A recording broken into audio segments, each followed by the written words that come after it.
看着我家孩子喝得如此津津有味的，您是不是也想喝呀？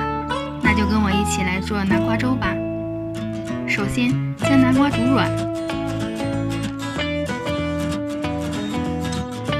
煮南瓜的时候，我们可以准备一些糯米水，将糯米粉放在碗中，然后慢慢的往里加水稀释。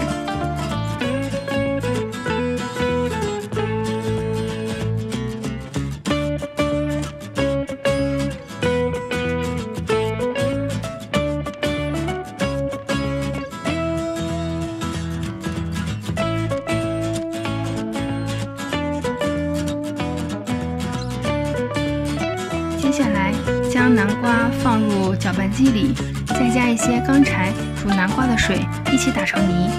这里你也可以用食物压泥器，不过用搅拌机打出的泥更加细腻。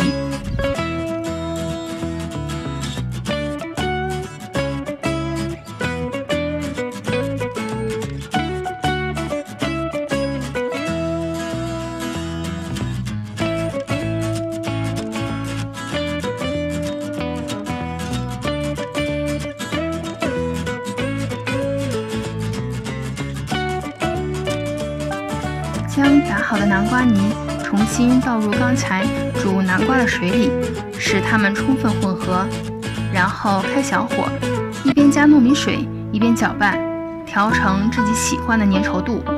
这里如果控制不好火候，或者一下子倒入太多的糯米水，粥里会结块的。所以如果操作不好，可以先不开火，等南瓜汤和糯米粉充分溶解后再开火煮。因为之前南瓜已经煮熟了，所以这里只要煮开即可。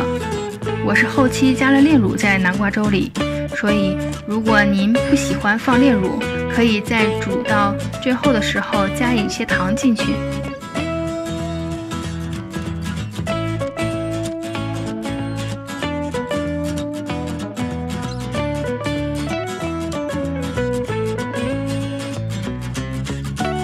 如果您喜欢今天的甜品，请您为我们点赞、转发和订阅，谢谢您的支持。